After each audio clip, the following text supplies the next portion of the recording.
Saudações, meus caros, tudo bem? Estamos nos encaminhando para o fim do ano, para o fim das aulas e para um merecido descanso por parte de vocês.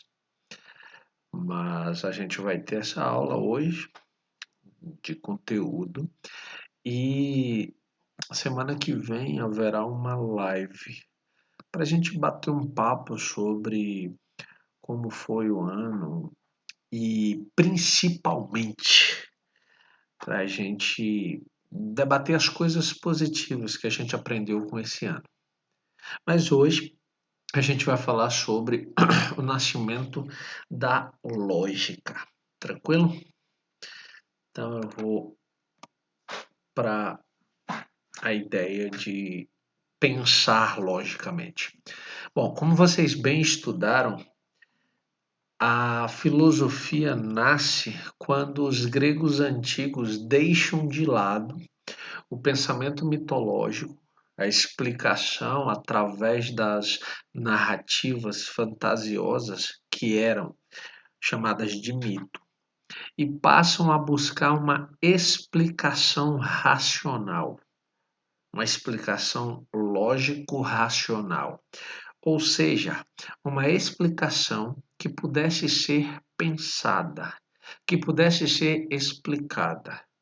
Daí, por exemplo, todos os pré-socráticos que vocês estudaram ao longo desse ano, todos eles, Tales de Mileto, Anaximandro de Mileto, Anaxímenes de Mileto, Pitágoras, Heráclito de Éfeso, Pitágoras de Samos, Parmênides de Eleia, Empédocles, Demócrito, Leucipo, todos esses pré-socráticos, eles buscavam explicações racionais da realidade, ou seja, deixaram o mito de lado e procuraram explicar a realidade a partir do pensamento, a partir do que se era capaz de pensar.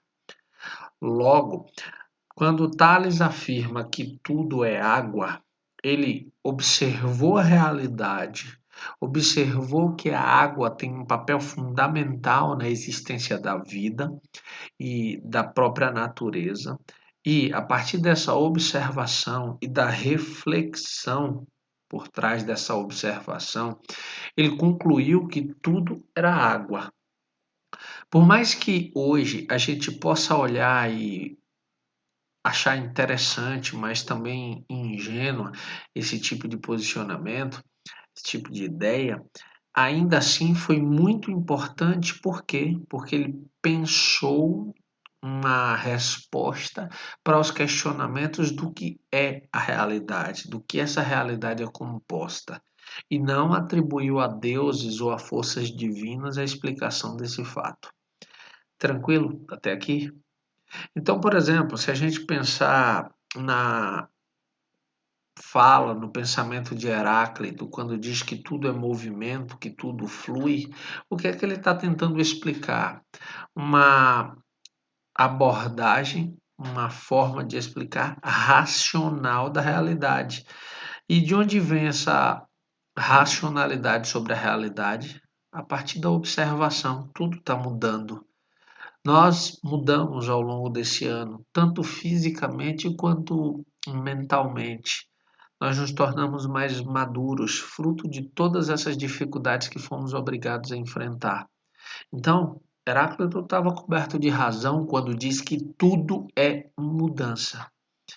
Quando Parmênides diz o ser é, e ele funda com essa frase a ontologia, ou seja, o estudo do ser, ele também está fazendo uso de quê? Da razão.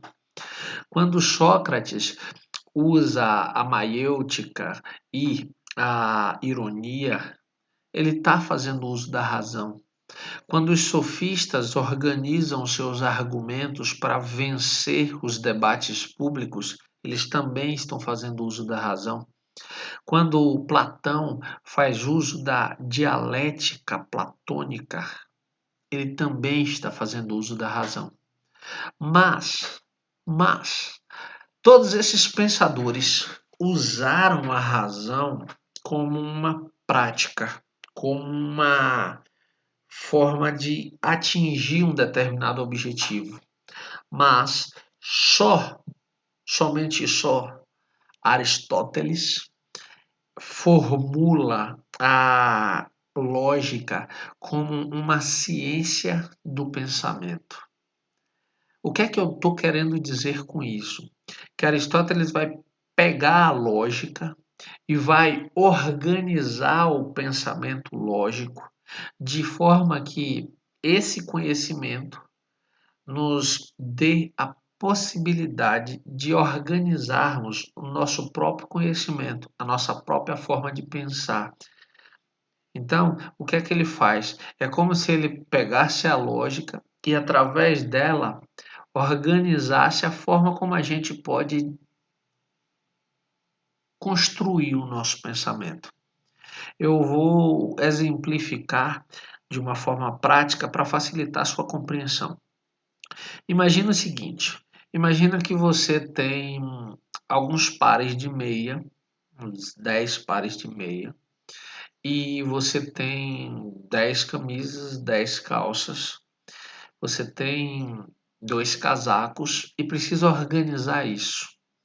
O que é que todos os pensadores antes de Aristóteles faziam? Eles pegavam suas meias, botavam bonitinhas lá num canto, pegavam suas camisas dobradas, colocavam aqui, pegavam suas calças dobradas, colocavam aqui, e pegavam os casacos e penduravam aqui em duas hastes. Ponto. Essa era a forma como todos eles faziam. Só que quando dava um vento, a as camisas saíam do lugar. O casaco caía sobre as calças e desarrumava a pilha. O que é que Aristóteles fez? Lembrem-se que eu estou usando uma metáfora para explicar a vocês. O que é que Aristóteles fez? Aristóteles construiu uma gaveta onde é possível guardar essas meias. Numa outra parte, uma estruturazinha como se fosse um cubículo, como se fosse um espaço. Ele criou para colocar as calças arrumadas. Ao lado, ele criou cabides para que você pendurasse as camisas abertas para não machucar, para não ficar amassada. E na parte limite desse cabide ficou espaço para colocar os dois casacos. Então ele organizou uma estrutura onde você pode tranquilamente colocar cada peça para que suas coisas fiquem arrumadas. Se a gente for pensar a lógica de Aristóteles, é exatamente isso. Ele organizou uma estrutura para que nós conseguíssemos organizar o nosso próprio pensamento, ou seja, a nossa própria forma de pensar. E com que objetivo, Theo? Aristóteles criou a lógica com o objetivo de que a verdade fosse sempre alcançada de forma objetiva, que não existisse uma verdade subjetiva, como ocorria com os sofistas. Lembra que nas aulas sobre os sofistas eu disse para vocês que os sofistas desejavam exclusivamente vencer um debate público.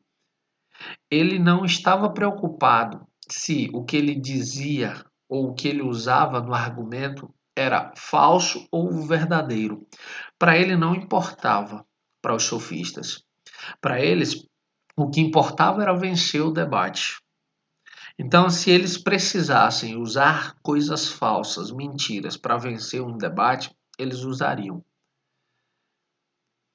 Só que Aristóteles defendia que a gente deveria buscar sempre a verdade. E diferente dos sofistas, que relativizavam a verdade, que usavam coisas falsas para vencer os debates, Aristóteles defendia que nós tivéssemos condições de alcançar uma verdade objetiva, que fosse além daquela ideia de, essa é a minha verdade. a minha verdade pode ser diferente da sua. Não, para Aristóteles isso está errado. Por quê? Porque a verdade precisa ser a mesma para mim e para você. Não existem verdades diferentes, dependentes do ponto de vista de cada pessoa. Não.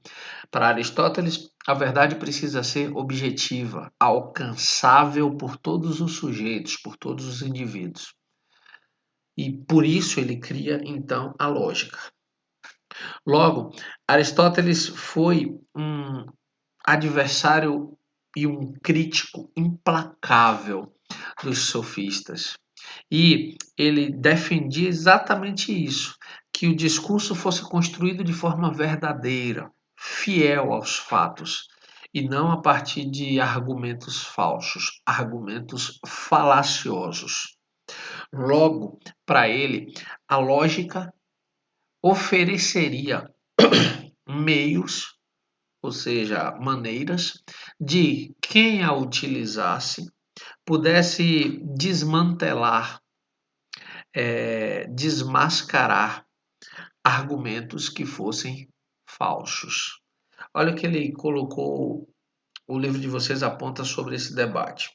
Para ele, Aristóteles, era fundamental desmantelar a ideia de que um discurso bem articulado pode fazer o falso passar por verdadeiro. O que é que ele está nos convidando a pensar? Ele está nos convidando a pensar que não adianta construir os melhores argumentos, as melhores ideias, em torno de algo que é falso, para torná-lo verdadeiro, para fazer-se passar por verdadeiro. Para ele, isso não é válido. Esse tipo de comportamento precisa ser descartado. Ou é verdade e recebe todo o crédito que a verdade precisa ter, ou é falso e a gente deixa à parte. A gente não compartilha o que é falso. A gente não reproduz o que é falso. A gente combate o que hoje, por exemplo, na nossa sociedade são as fake news. Tranquilo? Logo, a ciência lógica é um instrumento capaz de revelar a falsidade de um argumento.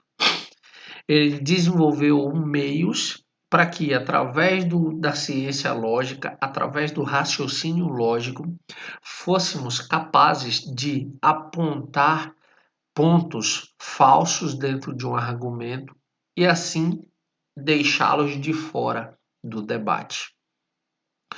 E aí você precisa pensar, o que é que significa a palavra lógica? Lógica vem do grego logos. Normalmente a gente ouve e aprende que o logos significa razão, mas ele também pode ser traduzido como palavra, como discurso, como raciocínio, como pensamento, além, óbvio, da palavra razão. Tá claro? Se tiver alguma dúvida, guarda aí no seu caderno que semana que vem tem live. Bom, quando Aristóteles criou a lógica, ele deu o nome de analítica. Olha que coisa interessante. Ele não chamou desde o início a lógica de lógica, ele chamou de analítica. É só mais tarde que nós, aqui do Ocidente, vamos então chamar esse conhecimento de lógica. Mas qual o objetivo dessa lógica? O objetivo da lógica não é necessariamente defender apenas uma ideia, mas ela quer saber como essa ideia é transmitida para as pessoas. Por isso que um argumento é o conjunto de afirmações que se relacionam entre si e, por meio dele, chegamos a uma conclusão. Por quê? Porque qual é o objetivo aqui? Estabelecer comunicação. Eu posso falar algo falso, posso falar algo verdadeiro, e aí você vai identificar o que é falso e o que é verdadeiro. Mas eu não posso falar algo sem sentido. O que eu falo precisa ter sentido. Eu não posso chegar aqui para você e dizer, bom, a casa que dava em cima da árvore caiu porque o vento de pedras bateu significativamente pelas portas do computador e derrubou todas as luzes presentes embaixo da terra. Isso não tem sentido nenhum. Mas eu posso dizer para você, todo mamífero voa. O gato é um mamífero. Todo gato voa. Percebam que o que eu falei são o que Aristóteles vai chamar de premissa maior, todo mamífero voa, e é uma premissa falsa. O gato é um mamífero, é uma premissa verdadeira. A conclusão, todo gato voa, é uma conclusão falsa. Por quê? Porque gatos não voam. Mas percebam que apesar de usar uma premissa maior, ou seja, uma ideia maior falsa, uma ideia menor verdadeira e uma conclusão falsa, você foi capaz de compreender e identificar, através do raciocínio lógico, o que era falso e o que era verdadeiro nessa construção. Tá claro? Tranquilo? Então, se ficou alguma dúvida nesse sentido, anota no seu caderno. A gente tira na próxima live. Então, vamos continuar. Para a lógica, não importa como as coisas são ditas. Ou seja, o que importa para a lógica é, na verdade, como os argumentos são construídos e não o conteúdo dos argumentos. Por quê? Porque ela deseja identificar se a maneira como esses argumentos foram construídos, se eles são verdadeiros ou falsos. Se eles se sustentam como verdades ou se eles desabam como mentira. Logo, nossos argumentos, portanto, devem ser responsáveis, sob pena de não expressarem com fidelidade o que pensamos. Daí, por exemplo, a sua professora de português cobrar de você coerência. O que é coerência? É que os seus argumentos, que o que você fala seja compreendido, faça sentido para quem ouve. Se não, qual o sentido de argumentar? Se não, qual o sentido de conversar? Tá claro? Deu para entender? Percebeu como é um assunto bacana e que faz parte do nosso dia a dia? Eu espero sinceramente que você tenha gostado, que você tenha curtido. E fique curioso para dar uma pesquisada maior. Tranquilo? Então, eu fico por aqui. A gente se encontra então na próxima semana para uma live para a gente fazer um balanço do ano. Tranquilo? Abração e a gente se vê em breve. Tchau, tchau.